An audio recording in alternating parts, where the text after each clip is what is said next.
ओम नमः शिवाय। ओम नमो नारायण। ओम नमो भगवते वासुदेवाय। प्रभु पार्वती को कथा सुना रहे हैं। भगवान शिव पार्वती जी को कथा सुना रहे हैं, राम कथा। काकभूषुंड जी गरुड़ जी को कथा सुना रहे हैं और गरुड़ जी के उपरांत एक समय ऐसा भी आता है जब हनुमान जी को काकभूषुंड जी राम कथा सुनाते हैं और उस कथा के अंतर्गत तुलसीदास जी रामचरितमानस में आपको कथा सुना रहे हैं। और इस कथा में अभी वर्तमान में जो प्रसंग है वो प्रसंग गुरु महिमा चल रही है, बालकांड है। और इसमें तुलसीदास जी कहते हैं कि गुरु महाराज के चरण नखों की ज्योति मणियों के प्रकाश के समान है, जिसके स्मरण करते ही हृदय में दिव्य दृष्टि उत्पन्न हो जाती है। अर्थात जब गुरु अपना सिर पर हाथ धर देते हैं तो तब आपके समस्त चक्र आलोकित हो जाते हैं और आपके अंदर जो प्रकाश उत्पन्न होता है वो इस पंक्ति को सिद्ध करता है, अस्तो माँ सद्गमय तमसो माँ ज्योतिर्गमय। फिर हमें क्या दिखाई पड़ता है? सबसे पहले हमारे अंदर वो सब दिखाई देने लग जाता है जब इस बात को रामचरितमानस में तुलसीदास जी इस प्रकार से कहते हैं कि उसके हृदय में आते था प्रकाश के आलोकित होते ही हृदय के निर्मल नेत्र खुल जाते हैं और संसार रूपी रात्रि के दोष दुख मिट जाते हैं एवं श्री रामचरित रूपी मणि और माणिक की गुप्त और प्रकट जहाँ जो जिस खान में है सब दिखलाई देने लगते हैं। अर्थात जब आप गुरु के सिर पर हाथ धरने से आलोकित होते हैं तब आपके अंदर छिपे हुए श्री राम जो आपके हृदय में अंतस में विराजमान है वो भी दिखाई देते हैं। और जहाँ कहीं जो भी देवी देवतागण जहाँ कहीं जिस रूप में हैं, गुप्त या अगुप्त, वो सब दिखलाई देने लगते हैं। ये साधना का फल है और ये स्पष्ट रूप से दृष्टिगोचर होता है। जब निर्मल मन से साधना होती है तो आपको भिन्न भिन्न प्रकार के देवी देवताओं के दर्शन होते हैं। ये बात श्री रामचरितमानस में शुरुआत में ही कही गई है। आगे तुलसीदास जी कहते हैं, जैसे सिद्धांजन को नेत्रों में लगाकर साधक सिद्ध और सुजान पर्वतों, वनों और पृथ्वी के अंदर कौतुक से ही बहुत सी बातें, बहुत सी खानों को जान लेता है, देख लेता है। सिद्धांजन क्या है? सिद्धांजन वो है जो किसी विशेष मुहूर्त में, शुभ समय में कोई स्याही पाली जाती है, जैसे गुरु पुष्य योग हो गया या रवि पुष्य योग हो गया, उसमें दिए के ऊपर स्याही पाली जाती है और उसको आंखों में लगाया जाता है, मंत्र पढ़ करके सिद्ध किया जाता है। और उस सिद्ध अंजन को, अंजन का मतलब आंख में लगाई जाने वाली स्याही, उसको जो आंखों में लगाया जाता है तो उसको लगाने के बाद जब साधक जो कुछ दिव्य दृष्टि प्राप्त कर लेता है उससे जो दिखाई देता है पृथ्वी पर, पर्वतों पर, वनों में और बहुत कुछ पृथ्वी के अंदर जहाँ कोई जो कुछ गुप्त है वो सब खाने दिखाई देने लगती हैं। उसी प्रकार से जब गुरु की कृपा होती है तब साधक अथवा मनुष्य फिर नॉर्मल इंसान नहीं रह जाता, सामान्य नहीं रहता, उसको बहुत कुछ दिखाई देता है। जानता अजानता, जो जाना जा सकता है या जो नहीं जाना जा सकता है वो भी जान लेता है, उसको भी प्राप्त करने की क्षमता प्राप्त कर लेता है। आगे तुलसीदास जी कहते हैं, श्री गुरु महाराज के चरणों की रज कमल और सुंदर नयन अमृत अंजन है, जो नेत्रों के दोषों का नाश करने वाला है। उस अंजन से विवेक रूपी नेत्रों को निर्मल करके मैं संसार रूपी बंधन से छुड़ाने वाले श्री रामचरित्र का वर्णन करता हूँ। राम जी के चरित्र का बखान हो रहा है। पहले पृथ्वी के देवता ब्राह्मणों के चरणों की वंदना करता हूँ। पृथ्वी का देवता कहा गया ब्राह्मण, ये बड़ी अनमोल बात है और समझने लायक बात है। किसी एक विशेष वर्ग को या किसी विशेष विशिष्ट व्यक्ति को ब्राह्मण की उपाधि दी गई और उसको पृथ्वी का देवता कहा गया। ब्राह्मण के चरणों की वंदना करता हूँ, जो अज्ञान से उत्पन्न सब संदेहों को हरने वाले हैं। फिर सब गुणों की खान संत समाज को प्रेम सहित सुंदर वाणी से प्रणाम करता हूँ। संतों का चरित्र कपास के चरित्र के समान है, जिसका फल नीरस, विशद और गुणमय होता है।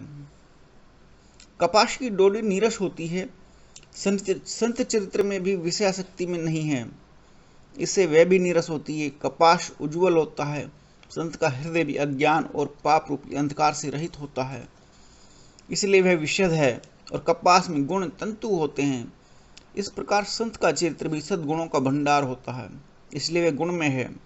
जैसे कपास का धागा सुई के किए हुए छेद को अपना तन देकर ढक देता है, अथवा कपास जैसे लोड़े बाए जाने पर, काते जाने पर और बुने जाने पर कष्ट सहकर भी वस्त्र के रूप में परिणत होकर दूसरों के गोपनीय स्थानों को ढकता है, उसी प्रकार संत स्वयं दुख सहकर दूसरों के छिद्र दोषों को ढकता है, जिस कारण उसने जगत में वंदनीय यश प्राप्त किया है। ये बड़ी फेमस पंक्ति है रामचरितमानस की। मुद मंगल में संत समाजो, जो जग जंगम तीर्थ राजू, राम भक्ति जह सुरसरी धारा, सरसे ब्रह्म विचार प्रचारा। संतों का समाज आनंद और कल्याण में है, जो जगत में चलता फिरता तीर्थराज है, प्रयाग है। यानी प्रयाग माने संगम, जहाँ उस संत समाज रूपी प्रयागराज में राम भक्ति रूपी गंगा जी की धारा और ब्रह्म विचार का प्रचार करने वाली सरस्वती जी हैं। संतों का संग, सत्संग अपने आप में एक संगम होता है। जो सत्संग होता है, संतों के साथ बैठना उठना, सानिध्य प्राप्त करना, उनसे ज्ञान प्राप्त करना, वो सत्संग अपने आप में एक संगम है। संगम में क्या होता है, एक छोटी धारा बड़ी धारा में मिल जाती है, या दो धाराएं या तीन धाराएं आपस में मिल जाती हैं, अर्थात वहाँ समस्त प्रकार के विचारों का सम्मान होता है। और वो सत्संग इस बात को सिद्ध करता है कि बूंद भी सागर का पर्याय होती है, अर्थात बूंद सागर में मिल जाती है और सागर से बूंद का महत्व बूंद ना रह करके सागर बन जाता है। और ये सत्संग एक प्रयाग का संगम का कार्य करता है। जो संगम का भागी बनता है, अर्थात जो सत्संग का भागी बनता है, वो कल्याण को प्राप्त होता है।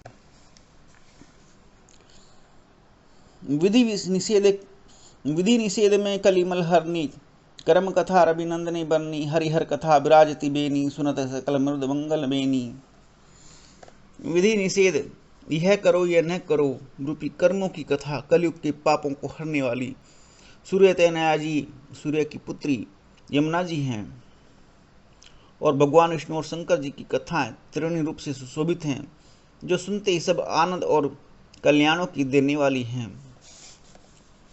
उस संत समाज रूपी प्रयाग में अपने धर्म में जो अटल विश्वास है वह अक्षयवट है, और शुभ कर्म ही उस तीर्थराज का समाज परिकर है। वह संत समाज रूपी प्रयागराज सब देशों में सब समय सभी को सहज ही प्राप्त हो सकता है, और आदरपूर्वक सेवन करने से क्लेशों को नष्ट करने वाला है। आप देखेंगे कि एक ही संस्कृति तो पूरे विश्व में कभी नहीं रहती, और भिन्न समय पर भिन्न देशों में संस्कृतियां बदलती रहती हैं। आवागमन से, आक्रांतों से और बहुत सारे कारणों से संस्कृतियों में भेद होता रहता है, और लेकिन पूरे पृथ्वी पर समस्त देशों में भिन्न भिन्न प्रकार से अलग अलग रूपों में सत्संग का प्रयाग, सत्संग का संगम चलता रहता है, और ये भिन्न भिन्न रूपों में और भिन्न भिन्न भाषाओं में आपको देखने को मिलेगा। और ये हमेशा विद्यमान रहा है, रहेगा और है, वर्तमान में भी है। तो इसी को बात को कहते हैं कि जो भी सत्संग है वो समस्त क्लेशों को नष्ट करने वाला है। वह तीर्थराज अलौकिक और अकथनीय है एवं तत्काल फल देने वाला है, उसका प्रभाव प्रत्यक्ष है। आप जब सत्संग करते हैं, उस सत्संग की कोई बात आपके मन में बैठ जाती है और आप उसका पालन करते हैं, तो आप उसके जीवन में फल भी कभी त्वरित गति से, कभी मंद गति से, कभी मध्यम गति से दिखलाई देने लगते हैं, लेकिन सत्संग में बैठने के उपरांत ही कोई गुण आपको प्राप्त होता है और ये गुण आपके जीवन को परिवर्तित कर देता है। जैसे मैं कभी सत्संग में गया और सत्संग में मुझे एक मणि प्राप्त हुई। मणि क्या थी? मणि रामचरितमानस की एक चौपाई थी। मंत्र महामणि विषय ब्याल के, मेटत कठिन कोंक भाल के। अर्थात मंत्र महामणि कि जिसके माथे पर कुछ काले लेख लिखे होता है, तो दुर्भाग्य लिखा हुआ है।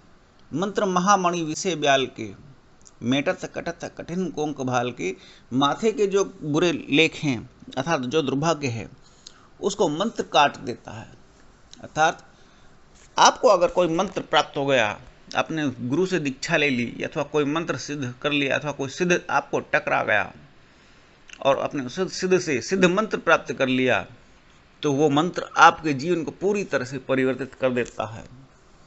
तो जब मैंने ये जाना तो मुझे मंत्र की गुणवत्ता जान करके मेरे ऊपर इतनी कृपा हुई प्रभु की कि मैं मंत्रों से दीक्षित हो गया।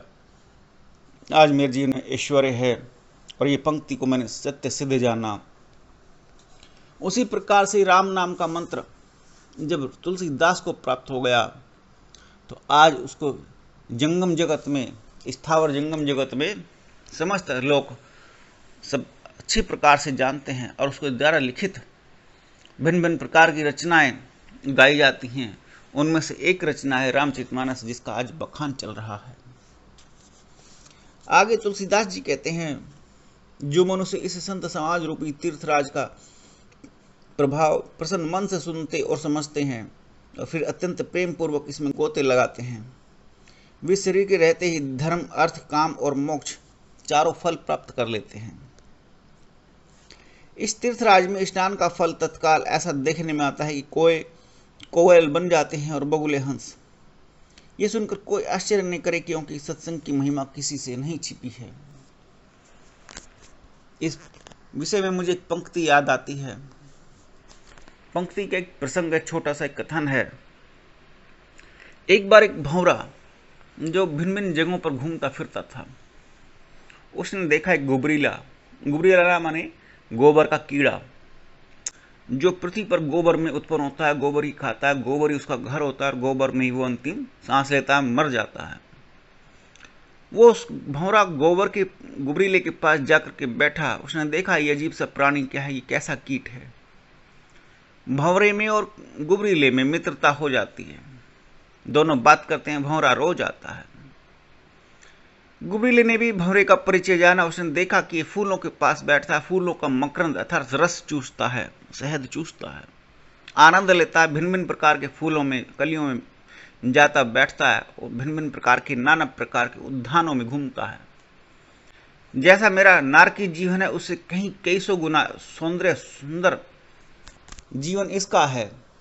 तो एक बार गुबरीले ने ये इच्छा व्यक्त की, हे मित्र, तुम मुझे भी एक बार वो दिखलाओ कि तुम्हारा उद्यान कैसा है, तुम जिस बाग में घूमते हो टहलते हो वो फूल कैसे हैं।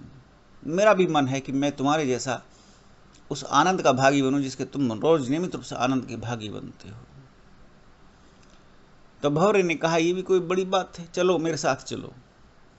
भंवरा गुबरीले को लेकर के अपने साथ आगे बढ़ जाता है और उसको भिन्न भिन्न प्रकार के उद्यान दिखाता है, फूल दिखाता है, बाग दिखाता है, उनमें घुमाता फिराता है। दिन भर घूमने फिरने के बाद भंवरा कहता है गुबरीले से, चलो शाम हो गई है, अब तुम इस कमल में जल्दी से बैठ जाओ और ये कमल जो है बंद होने वाला है। आप सब लोग शायद जाने ना जाने, जब शाम होती है तो कमल बंद हो जाते हैं, तब कुमुद का फूल खिलने लगता है चांदनी में, और सुबह होती है तो कमल का फूल खिलने लगता है, कुमुद बंद हो जाते हैं। ये प्रकृति का नियम है।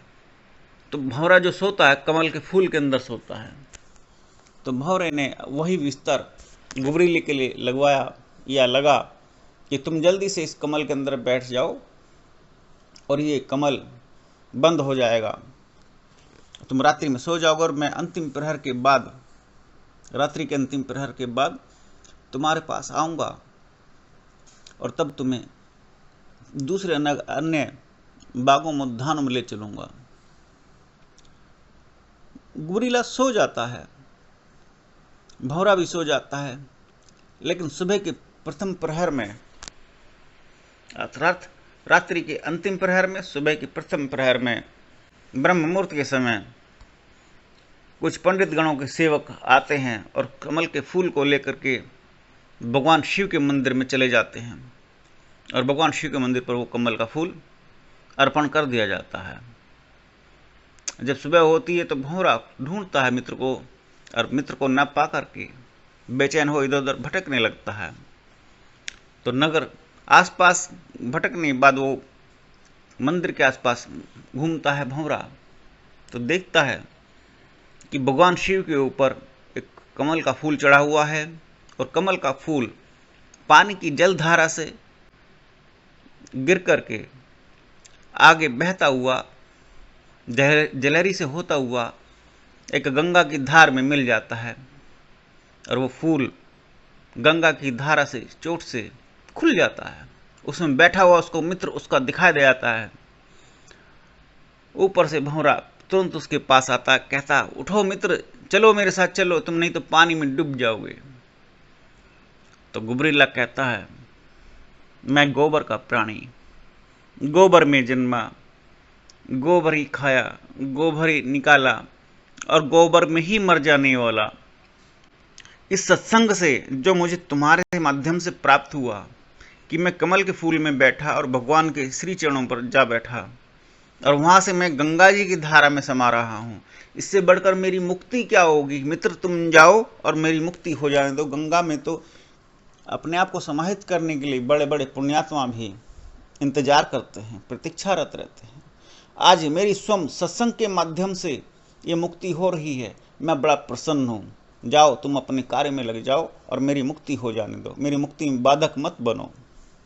तो सत्संग की महिमा ऐसी है कि किसी को भी नरक से निकाल करके उसके मुक्ति के पथ पर उसको ले करके जाती है।